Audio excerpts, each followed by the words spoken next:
ನಮಸ್ಕಾರ ಅಶ್ವಕೃಷಿ ಚಾನೆಲ್ಗೆ ಸ್ವಾಗತ. ನಾನು ವನಿತಾ. ನಿಂಬೆ ಹಣ್ಣಿಗೆ ಮಾರ್ಕೆಟ್ನಲ್ಲಿ ಸದಾ ಬೇಡಿಕೆಯಲ್ಲಿರುತ್ತದೆ. ಇದಕ್ಕೆ ಲಿಮಿಟೇಷನ್ ಇಲ್ಲ. ವರ್ಷ ಪೂರ್ತಿ ಡಿಮ್ಯಾಂಡ್ ಇದ್ದೇ ಇರುತ್ತದೆ.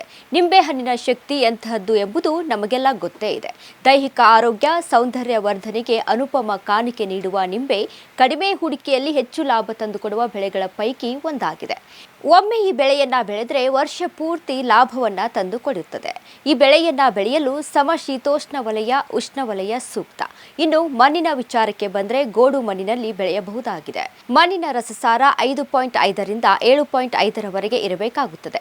ಹೆಚ್ಚು ನೀರು ನಿಲ್ಲುವ ಪ್ರದೇಶ ಈ ಬೆಳೆಗೆ ಯೋಗ್ಯವಲ್ಲ. ಜೀರ್ಣಕ್ರಿಯೆಗೆ ಸಹಾಯ ಮಾಡುತ್ತದೆ ಮತ್ತು ವಿಟಮಿನ್ ಸಿ ಹೊಂದಿದೆ. ಚರ್ಮದ ಆರೋಗ್ಯಕ್ಕೆ ಕೂಡ ನಿಂಬೆ ತುಂಬಾ ಒಳ್ಳೆಯದು. ಹಾಗಾಗಿ ಹೆಚ್ಚಾಗಿ ಸ್ಕಿನ್ ಕೇರ್ಗಳಲ್ಲಿ ಬಳಸಲಾಗುತ್ತದೆ. ಇನ್ನು ಸಸಿಗಳನ್ನು ಆಯ್ಕೆ ಮಾಡುವಾಗ ಆಯಾ ಪ್ರದೇಶಕ್ಕೆ ತಕ್ಕಂತಹ ತಳಿಗಳ ಆಯ್ಕೆ ಮಾಡಿಕೊಳ್ಳುವುದು ಉತ್ತಮ. ನಿಂಬೆಯಲ್ಲಿ Eureka Lisbon, Villafranca, Lucknow seedless, Assam lemon, Nepali round, lemon one ಹೀಗೆ ನಾನಾ ತರಹದ ತಳಿಗಳು ಲಭ್ಯವಿರುತ್ತದೆ. ಅವುಗಳ ಬಗ್ಗೆ ತಿಳಿದು ಸರಿಯಾದ ತಳಿ ಆಯ್ಕೆ ಮಾಡಿಕೊಳ್ಳಬೇಕಾಗುತ್ತೆ. ಭಾರತದಲ್ಲಿ ಒಟ್ಟಾರೆಯಾಗಿ ಸಿಟ್ರಸ್ ಕೃಷಿಯನ್ನ ಸುಮಾರು 923,000 ಹೆಕ್ಟೇರ್ ಪ್ರದೇಶದಲ್ಲಿ ಮಾಡಲಾಗುತ್ತದೆ ಮತ್ತು ವಾರ್ಷಿಕ 8,608,000 ಮೆಟ್ರಿಕ್ ಟನ್ ಉತ್ಪಾದನೆಯಾಗುತ್ತದೆ. ಇಷ್ಟೆಲ್ಲ ಲಾಭವಿರುವ ನಿಂಬೆ ಕೃಷಿಯನ್ನ ಮಾಡಿ ಇಲ್ಲೊಬ್ಬ ರೈತ ಹೆಚ್ಚಿನ ಲಾಭವನ್ನ ಪಡೆಯುತ್ತಿದ್ದಾರೆ. ಬೀದರ್ ಜಿಲ್ಲೆಯ ಔರಾದ್ ತಾಲೂಕಿನ ಕಾಶಂಪುರ ಗ್ರಾಮದ ರೈತ 16 ವರ್ಷದಿಂದ ಸೋಯಾಬೀನ್, ತೊಗರಿ, ಉದ್ದು ಹೀಗೆ ಬೆಳೆಗಳನ್ನು ಬೆಳೆದು ಹೈರಾಣಾಗಿದ್ರು.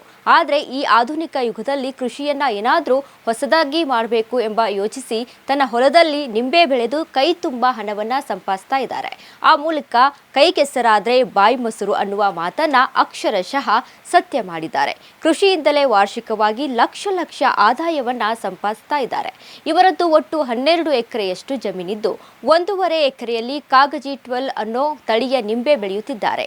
ಕೋವಿಡ್ನ ಲಾಕ್ಡೌನ್ ಸಮಯದಲ್ಲಿ ನಿಂಬೆ ಗಿಡಗಳನ್ನು ನಾಟಿ ಮಾಡಿ 2 ವರ್ಷದ ಬಳಿಕ ನಿಂಬೆ ಹಣ್ಣು ಕೊಡುತ್ತಿದ್ದ ಎಲ್ಲಾ ಖರ್ಚು ತೆಗೆದು ವರ್ಷಕ್ಕೆ ನಮಗೆ 5-6 ಲಕ್ಷ ರೂಪಾಯಿ ಲಾಭವಾಗುತ್ತದೆ ಎಂದು ರಾಮ್ ರೆಡ್ಡಿ ಹೇಳುತ್ತಾರೆ.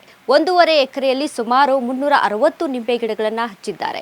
ಕಳೆದ 3 ವರ್ಷದಿಂದ ಒಂದು ನಿಂಬೆ ಗಿಡ ಸರಾಸರಿ 40ರಿಂದ 60 ಕೆಜಿಯವರೆಗೂ ನಿಂಬೆ ಕೊಡುತ್ತದೆ. ನಿಂಬೆ ಗಿಡಗಳು ನಾಟಿ ಮಾಡಿದ 12 ವರ್ಷದವರೆಗೆ ಹಣ್ಣು ಕೊಡುತ್ತದೆ. ಆಮೇಲೆ ಇಳುವರಿ ಕಡಿಮೆಯಾಗುತ್ತಾ ಹೋಗುತ್ತದೆ. ಹೀಗಾಗಿ 12 ವರ್ಷ ಆದ ಮೇಲೆ ನಿಂಬೆ ಗಿಡಗಳನ್ನು ತೆಗೆದು ಮತ್ತೆ ಬೇರೆ ಸಸಿಯನ್ನ ನಾಟಿ ಮಾಡಲಾಗುತ್ತದೆ. ಈಗ 1.5 ಎಕರೆಯಷ್ಟೇ ನಿಂಬೆ ನಾಟಿ ಮಾಡಿ 5 ವರ್ಷ ಕಳೆದಿದ್ದು, ಹೀಗಾಗಿ ಮತ್ತೆ 2 ಎಕರೆ ಈ ವರ್ಷ ನಿಂಬೆ ನಾಟಿ ಮಾಡಿದ್ದಾರೆ. ವಾರದಿಂದ ವಾರಕ್ಕೆ ದರ ಏರಿಳಿತವಾಗುವ ಕಾರಣಕ್ಕೆ ತೋಟಗಾರಿಕೆ ಇಲಾಖೆಯ ಸಹಾಯ ಪಡೆದುಕೊಂಡು 60 ಟನ್ನಷ್ಟು ನಿಂಬೆ ಸ್ಟೋರೇಜ್ ಅನ್ನು ನಿರ್ಮಿಸಿಕೊಂಡಿದ್ದಾರೆ. ಹೀಗಾಗಿ ಮಾರುಕಟ್ಟೆಯಲ್ಲಿ ಯಾವಾಗ ದರ ಹೆಚ್ಚಿಗೆ ಇರುತ್ತದೆಯೋ ಅಂದು ಮಾರುಕಟ್ಟೆಯಲ್ಲಿ ಮಾರಾಟ ಮಾಡಲಾಗುತ್ತದೆ.